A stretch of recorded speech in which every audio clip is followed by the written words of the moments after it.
ये बात आज से 15 साल पहले की है दोस्तों। उत्तर प्रदेश के प्रयागराज के रहने वाले एक व्यापारी ने अपने छोटे बेटे को जायदाद से बेदखल कर दिया।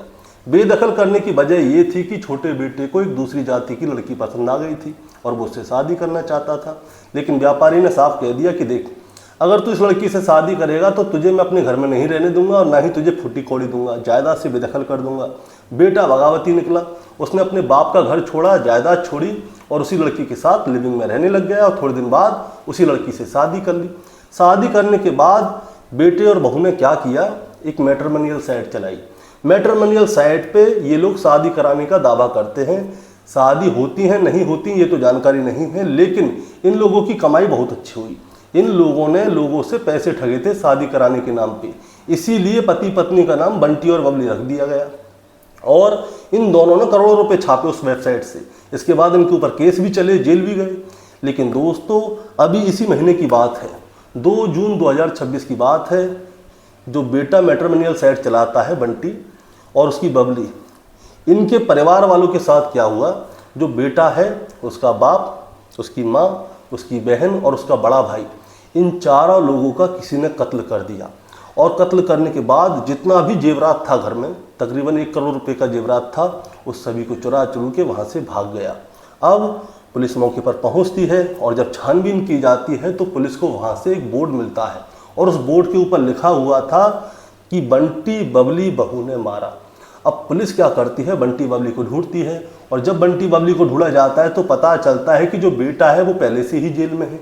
तो कत्ल किसने किया? अब पुलिस जो है कत्ल का खुलासा करती है। 12 घंटे के अंदर कत्ल का खुलासा हो भी जाता है, लेकिन जब कत्ल का खुलासा होता है तो सब लोग चौंक जाते हैं, क्योंकि जो कातिल है उसका भी किसी ने कत्ल कर दिया था। अब ये कातिल का कत्ल किसने कर दिया भाई, ये भी सोचने वाली बात थी। आज की कहानी इन्हीं सभी लोगों के ऊपर है कि कातिल का कत्ल किसने किया और कातिल ने इन सभी को क्यों मारा, घर के जो जेवरात घर से चुराए थे उसका क्या हुआ। दोस्तों कहानी शुरू करूंगा उससे पहले मैं बस आपसे यही कहना चाहूँगा कि अगर आप मेरे चैनल पर नए हैं तो चैनल को जल्दी से सब्सक्राइब कर दीजिएगा, ताकि रोजाना रात को 8 बजे मैं आपके लिए एक सच्ची घटना की कहानी लेकर आ सकूँ। नमस्कार दोस्तों, मैं गौरव शर्मा और आप देख रहे हैं गौरव शर्मा सफ़र। दोस्तों आज की जो सच्ची घटना मैं आपको सुनाने जा रहा हूँ, ये सच्ची घटना शुरू होती है उत्तर प्रदेश के प्रयागराज से।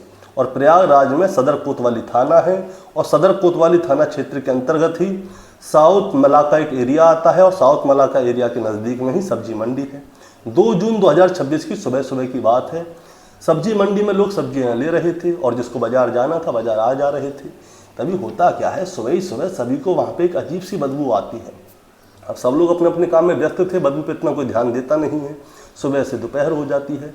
अब समय जैसे जैसे गुजर रहा होता है बदबू उतनी ही तेज हो रही होती है और जब बदबू ज़्यादा बढ़ने लगती है तो लोगों को संदेह होता है कि आखिर ये बदबू आ कहाँ से रही है। अब सब लोग उस बदबू का पीछा करते हैं कि इतनी बुरी बदबू कहाँ से आ रही है कि किसी को खड़ा भी नहीं हुआ जा रहा था। अब जब देखा जाता है तब जाके पता चलता है, दोपहर के तकरीबन 3 बजे की बात है, एक 2 मंजिला मकान है जिसके नीचे मार्केट बनी हुई है, तकरीबन 14 दुकान हैं और ऊपर एक मकान है और उस मकान के अंदर से बदबू आ रही थी। अब आसपास के लोग ऊपर की तरफ जाते हैं, अजीब सी बदबू आ रही होती है तो लोगों को शक होता है और जब लोगों को शक होता है तो तुरंत ही पुलिस को फ़ोन कर दिया जाता है। पुलिस थोड़ी ही देर में मौके पर पहुंच जाती है। नीचे से झीने से ऊपर जाने का रास्ता था, झीना का रास्ता पूरा खुला हुआ था।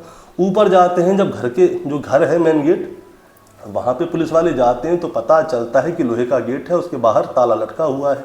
अब ताले को तोड़वाया जाता है और जब ताले को तोड़वाया जाता है तो गेट खोलते ही गेट की जस्ट बगल में ही जो घर की बेटी है मीनाक्षी जिसकी उम्र 40 साल के आसपास है, उसकी लाश दरवाजे के बगल में ही पड़ी हुई थी और वो जो है तकरीबन 2-3 दिन पुरानी लाश थी।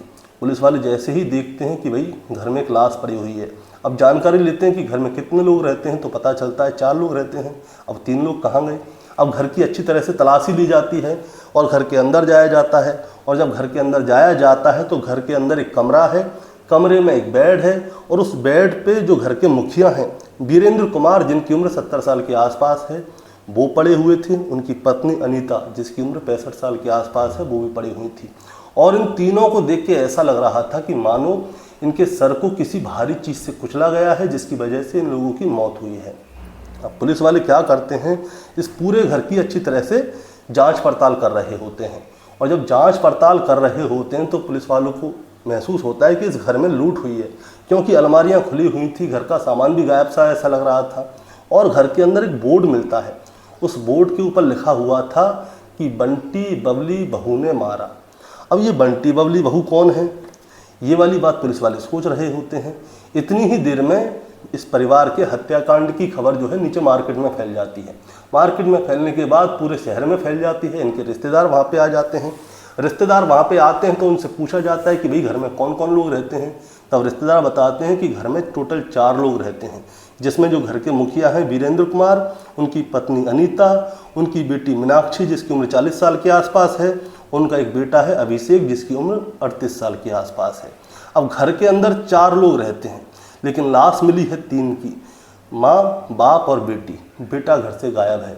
पुलिस को लगता है कि हो ना हो बेटे अभिषेक ने ही ये कत्ल को अंजाम दिया है, क्योंकि पुलिस को ये जानकारी मिली थी कि अभिषेक के ऊपर बहुत सारा कर्जा था और कर्जे की वजह से ही हो सकता है कि इसने माँ बाप और बहन की हत्या कर दी है और घर में लूट की है। अब जो अभिषेक है उसके फ़ोन पे फ़ोन किया जाता है तो पता चलता है कि उसका फ़ोन जो है स्विच ऑफ है। अब अभिषेक का मोबाइल भी स्विच ऑफ है। अब इन लाशों को जो है जब्त किया जा रहा होता है, इन्हें पोस्टमार्टम के लिए भिजवाया जाता है। इतनी ही देर में एसएफएल की टीम भी आ जाती है, डॉग स्क्वाड भी आ जाती है और 2-3 टीम अलग से भी आ जाती हैं। अब इस पूरे घर की अच्छी तरह से जांच पड़ताल की जाती है। होता क्या है दोस्तों, जो डॉग स्क्वाड का डॉग था वो क्या कर रहा था, बार बार झीने से ऊपर जा रहा था, बार बार नीचे आ रहा था और नीचे आके एक टेक्सटाइल की दुकान थी, उस दुकान के बाहर आके बार बार भौंक रहा था। अब जब वो डॉग बार बार भौंक रहा था तो पुलिस वालों को संदेह होता है। वो पूछते हैं कि ये दुकान किसकी है। तब जाके पता चलता है कि ये दुकान जो है इन्हीं के बेटे अभिषेक की है। अब पुलिस वाले कहते हैं कि इसके शटर को खुलवाया जाए, इसके अंदर देखना है हमें इसके अंदर क्या है। अब उसके शटर को भी खुलवाया जाता है और जब शटर को खुलवाया जाता है तो उसके अंदर इनके बेटे अभिषेक की लाश पड़ी हुई थी और लाश जो है बुरी तरह से सड़ी हुई थी। उसके ऊपर एसिड, फिनाइल और ना जाने क्या क्या केमिकल डाले हुए थे, जिसकी वजह से वहाँ पे हालत ख़राब थी, बदबू बहुत ज़्यादा थी। अब इसकी लाश को भी पोस्टमार्टम के लिए भिजवाया जाता है। माँ, बाप, बहन, भाई, इन चारों का हत्या कर दी गई थी और इन चारों को जो है पोस्टमार्टम के लिए भिजवा दिया गया था। पोस्टमार्टम की रिपोर्ट जब सामने आती है तो पता चलता है कि इन सबके ऊपर, इनके सर पे किसी भारी चीज़ से हमला किया गया है, जिसकी वजह से इनकी मौत जो है एक ही बार में हुई है। अब इनकी हत्या कौन कर सकता है, बस यही बात थी। पुलिस वालों को वो बोर्ड याद आ जाता है जिस पे लिखा हुआ था बंटी बबली बहू ने मारा। अब बंटी बबली कौन है इसके बारे में जानकारी ली जाती है और जब बंटी बबली के बारे में जानकारी ली जाती है तो पता चलता है कि ये जो व्यापारी है वीरेंद्र कुमार, जिनकी मौत हुई है, हत्या की गई है, उनका एक छोटा बेटा भी है जिसका नाम है अश्वनी। अश्वनी को जो है इन्होंने अपने घर से 15 साल पहले निकाल दिया था। उसकी वजह यह है कि उनकी जो बेटा है अश्वनी, उसको एक लड़की से प्यार हो गया था जिसका नाम था ऋतु यादव और वो ऋतु यादव के साथ ही रहना चाहता था, उससे शादी करना चाहता था। लेकिन जो माता पिता, भाई बहन हैं, इन सबको इस चीज़ से ऐतराज़ था कि हम इससे शादी नहीं करने देंगे क्योंकि ये दूसरी जाति की लड़की है। तुम वैश्य हो, वैश्यों में शादी करो, यादवों में शादी क्यों कर रहे हो। इस बात से जो है अश्वनी परेशान हो जाता है। वो कहता है कि नहीं, मैं तो इसी से शादी करना चाहता हूँ, इसी के साथ रहना चाहता हूँ। इसके बाद जो बाप है वो अपने बेटे से कह देता है कि देखो, अगर तुम्हें इसके साथ रहना है तो रहो, लेकिन तुम्हें मेरी संपत्ति में से एक चवन्नी नहीं मिलेगी, तुम्हें मैं जायदाद से बेदखल कर दूंगा। अश्वनी कहता है कि करना है तो करो, मुझे तो इसी लड़की के साथ रहना है। अश्वनी अपने माँ बाप परिवार को छोड़ देता है, बाप की संपत्ति को भी छोड़ देता है और ऋतु यादव के साथ जाके रहने लगता है और फिर उससे शादी कर लेता है। शादी करने के बाद वो एक मैट्रिमोनियल साइट खोलता है। मैट्रिमोनियल साइट पे वो लोगों की शादी कराने का दावा करता था और वहाँ पे वो क्या करता था, लोगों से ठगी करते थे, दोनों पति पत्नी। और ठगी करते करते इन लोगों ने करोड़ों रुपए छाप लिए और करोड़ों रुपए छापने के बाद इन्होंने ज़िंदगी बहुत अच्छी काट रहे थे। लेकिन साल 2024 में इन लोगों के ऊपर कोई मुकदमा कर देता है। मुकदमे तो पहले भी चल रहे थे, लेकिन साल 2024 का मुकदमा ज़्यादा भारी था, जिसकी वजह से इन लोगों को जेल जाने पड़ा। जेल जाने के बाद जो ऋतु है उसको तो जमानत मिल जाती है, लेकिन जो बेटा है अश्वनी, वो जेल के अंदर ही रहता है। ये वाली पूरी जानकारी मिल चुकी थी। अब पुलिस वाले देखते हैं कि जो बेटा है वो जेल के अंदर है और ये लोगों से ठगी करते थे, इसलिए पति पत्नी का नाम बंटी बबली रख दिया था। अब क्या होता है दोस्तों, पुलिस इस सारे मामले की जांच ले ही रहे होते हैं कि तभी वहाँ पे एडीजी, डीआईजी, डीसीपी, एसएचओ सारे बड़े अधिकारी आ जाते हैं और फिर इस पूरे मामले को जल्द से जल्द सुलझाने की बात करते हैं। फिर इस मामले में 5 टीम गठित की जाती हैं और 5 टीमों को अलग अलग काम दिया जाता है। एक टीम जाती है जेल जहाँ पे अश्वनी कैद था, वहाँ पे जाके उससे पूछताछ की जाती है और पूछताछ में पता चलता है कि अश्वनी का इसमें कोई हाथ नहीं है। दूसरी टीम जाती है अश्वनी की पत्नी ऋतु यादव को ढूंढने, क्योंकि वो फरार थी, उसके बारे में कोई जानकारी नहीं है। तीसरी टीम आसपास के जितने भी सीसीटीवी कैमरे थे उन सारी टीमों को सर्च कर रही थी। चौथी टीम मोबाइल सर्वेलेंस पे लग रही थी और 5वीं टीम जो है आसपास के लोगों से जानकारी ले रही थी। तभी क्या होता है दोस्तों, जो सीसीटीवी को देख रही थी टीम, उन लोगों की नज़र जाती है जहाँ पे ट्रैफिक पुलिस वाले बैठते हैं। वहाँ पे जो है तकरीबन 5-6 कैमरे लग रहे थे, सीसीटीवी कैमरे, और वो सभी उच्च क्वालिटी वाले थे, हाई डेफिनेशन वाले थे, मतलब कि उनकी क्वालिटी बहुत अच्छी थी। और उनमें से 2-3 कैमरे तो जो हैं 360 डिग्री वाले थे, हर तरफ की वीडियो बनाते हैं। अब पुलिस वाले क्या करते हैं, जो कैमरे हैं उनकी सीसीटीवी रिकॉर्डिंग देखते हैं और जब सीसीटीवी रिकॉर्डिंग देखी जाती है तो एक कैमरे में एक आदमी नज़र आता है। आदमी जो है 31 मई 2026 की शाम को तकरीबन 5-6 बजे के आसपास का समय था। उस समय पे वीरेंद्र कुमार के घर में जाता है और वहाँ से बाहर निकल के आता है। कपड़ों को देख के ऐसा लगता है कि जैसे वीरेंद्र कुमार बाहर आए हैं, जो घर के मुखिया हैं, लेकिन कद काठी को देख के ऐसा लगता है कि ये कोई और है। इसीलिए पुलिस वाले क्या करते हैं, उस आदमी की फ़ोटो को जूम करके देखते हैं तो पता चलता है कि वो कोई और है। उसके फ़ोटो को क्रॉप करके निकाल लिया जाता है और फिर आसपास के लोगों से पूछा जाता है कि क्या कोई इस आदमी को जानता है। अब जैसे ही उस आदमी को दिखाया जाता है, तुरंत उस आदमी को वहाँ के लोकल लोग पहचान जाते हैं। वो कहते हैं अरे ये तो सनी गुप्ता है। पुलिस वाले पूछते हैं कि सनी गुप्ता, ये सनी गुप्ता कौन है, कहाँ पे रहता है। तब जाके पता चलता है कि सनी गुप्ता के बाप का नाम है राम बाबू और ये मुट्ठीगंज थाना क्षेत्र में रहते हैं। पुलिस की एक टीम सीधे ही सनी गुप्ता के घर पे जाती है। सनी गुप्ता के घर को खटखटाया जाता है। खटखटाया जाता है तो उसका बाप राम बाबू बाहर निकलता है। वो पूछता है कि बताइए साहब क्या बात है। पुलिस वाले पूछते हैं कि सनी गुप्ता का घर यही है। वो कहता है हाँ यही है। सनी गुप्ता कहाँ है। वो घर के अंदर है, उसे बुलाओ। अब सनी गुप्ता बाहर आता है। उससे पुलिस वाले कहते हैं कि चलो तुम्हें थाने बुलाया, साहब तुमसे बात करना चाहते हैं। सनी गुप्ता कुछ कर पाता उससे पहले ही पुलिस वाले क्या करते हैं, सनी गुप्ता को पकड़ लेते हैं। उसे भागने का मौका भी नहीं मिलता और उसे पकड़ के सीधे थाने ले जाते हैं और थाने में उसको बैठा लेते हैं। सीसीटीवी फुटेज दिखाई जाती है और घर के सारे लोगों का सीडीआर रिकॉर्ड भी निकलवाई थी। सनी गुप्ता की सीडीआर रिकॉर्ड भी निकलवाई थी पुलिस ने, पहले ही जब इसका नाम सामने आया था तभी निकलवा ली और फिर उसके सामने सारे सबूत रख दिए और फिर इससे पूछा कि बताओ तुम उस रात को अश्वनी के घर में क्यों गए थे, यानी कि वीरेंद्र कुमार के घर में क्यों गए थे, जिस घर में सभी का हत्याकांड हो गया, तुम वहाँ पे क्या कर रहे थे, सही से ही बताओ, नहीं तो बहुत गलत हो जाएगा। अब जैसे ही पुलिस जो है सनी गुप्ता के ऊपर प्रेशर डाल रही थी तो सनी गुप्ता हाथ जोड़ देता है, साहब मैं सारी बात सच सच बता दूंगा लेकिन आप मेरे साथ मारपीट मत कीजिएगा।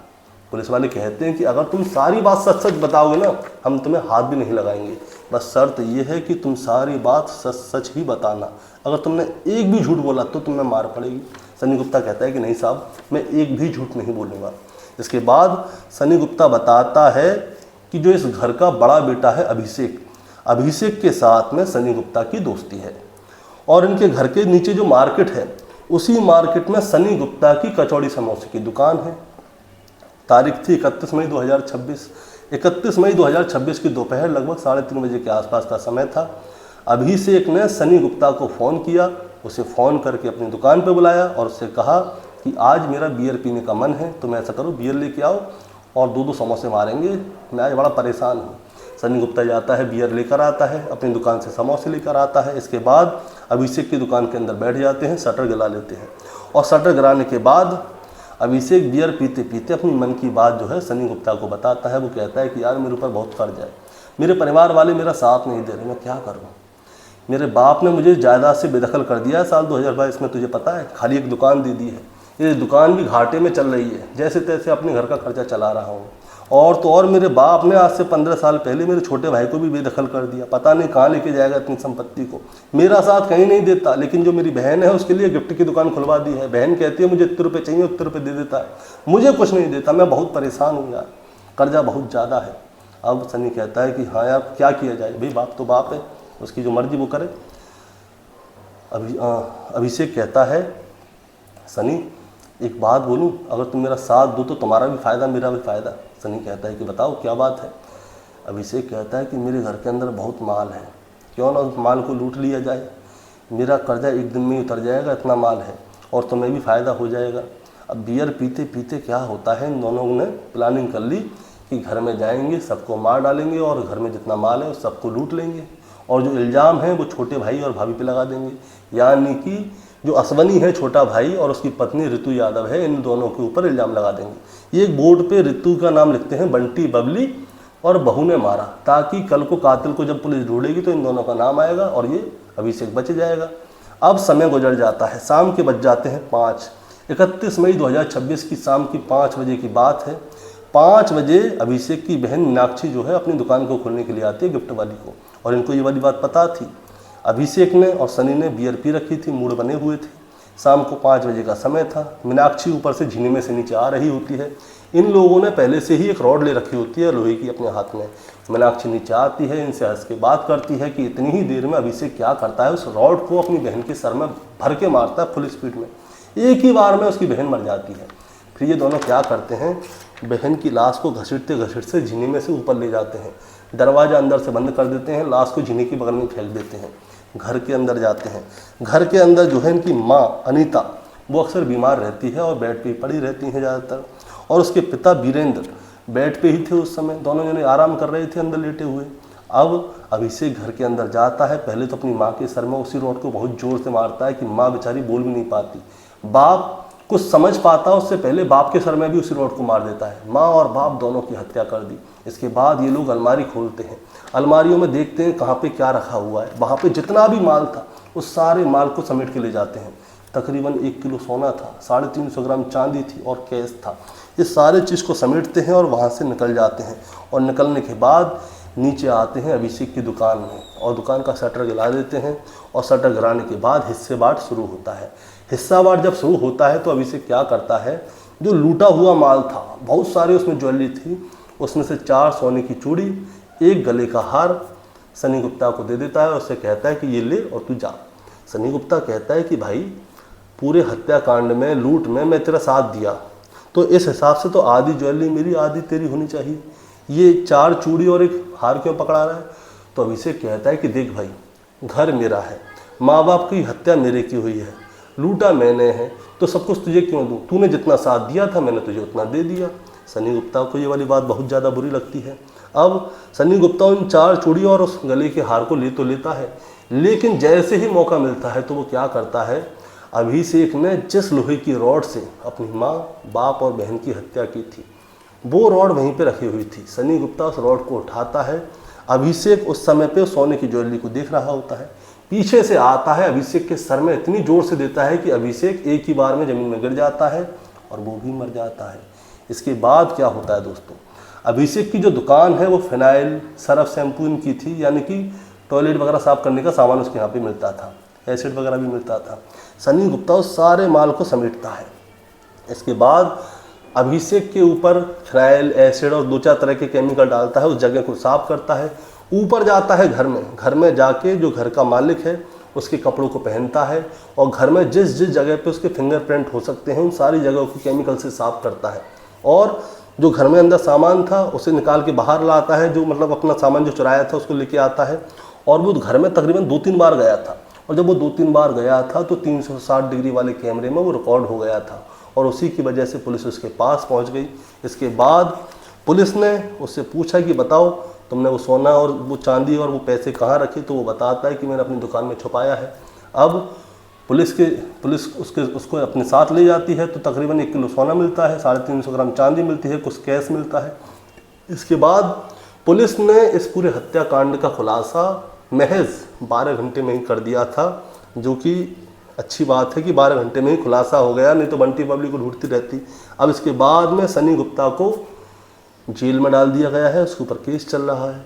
लेकिन दोस्तों, जिसको पहले कातिल समझा जा रहा था वो जेल में ही था, और जो बेटा इल्ज़ाम लगा रहा था वो मर चुका है। यानी कि जो सस्पेक्ट है जिसने कत्ल किया, जिसने संपत्ति के लिए, पैसे के लिए कत्ल किया, माँ बाप और बहन का, उसका भी उसी पैसे के लिए उसके दोस्त ने कत्ल कर दिया, क्योंकि उसने अपने माँ बाप को धोखा दिया, फिर अपने दोस्त को धोखा दिया। दोस्त ने ये वाली बात ऑन कैमरे बोली थी कि जो आदमी अपने बाप का नहीं हुआ वो मेरा क्या होगा, इसलिए मैंने उसको मार दिया, वो मेरा पूरा हिस्सा मुझे दे नहीं रहा था, इसलिए मैंने उसे मार दिया। इसके बाद सन्नी गुप्ता को जेल भेज दिया गया है। जो अपने माँ बाप का नहीं है तो वो मेरा क्या होगा। लेकिन दोस्तों शुरुआत में शक था छोटे बेटे के ऊपर। छोटे बेटे से पूछताछ कर ली गई, फिर बहू के ऊपर शक था क्योंकि बहू गायब है, पुलिस उसे हर जगह ढूंढ रही थी। लेकिन सीसीटीवी की कैमरे की मदद से ये पूरा खुलासा हो गया। अगर सीसीटीवी कैमरा वहाँ पे उसको रिकॉर्ड नहीं करता तो हो सकता है कि जो बहू है रितु यादव, उसे पुलिस ढूंढती, उसे गिरफ्तार करती। लेकिन सीसीटीवी कैमरे में ये सारा मामला रिकॉर्ड हो गया, जिसकी वजह से महज 12 घंटे में ही खुलासा हो गया। दोस्तों आपका क्या कहना है इस कहानी के लिए, आप जरा हमें कमेंट में बताइए कि बेटे ने संपत्ति के लिए ही अपने माँ बाप की हत्या कर दी और वो संपत्ति उसको भी नहीं मिली क्योंकि उसके दोस्त ने उसकी हत्या कर दी। अब जिस दोस्त ने हत्या की उसके हाथ में भी कुछ नहीं लगा, पुलिस ने उसे गिरफ्तार किया और जेल में भेज दिया। दोस्तों आपका क्या कहना है, आप जरा हमें कमेंट में बताइए। चैनल पे नए हैं तो सब्सक्राइब करके जाइए ताकि रोजाना रात को 8 बजे मैं आपके लिए एक सच्ची घटना की कहानी लेकर आ सकूं। नमस्कार।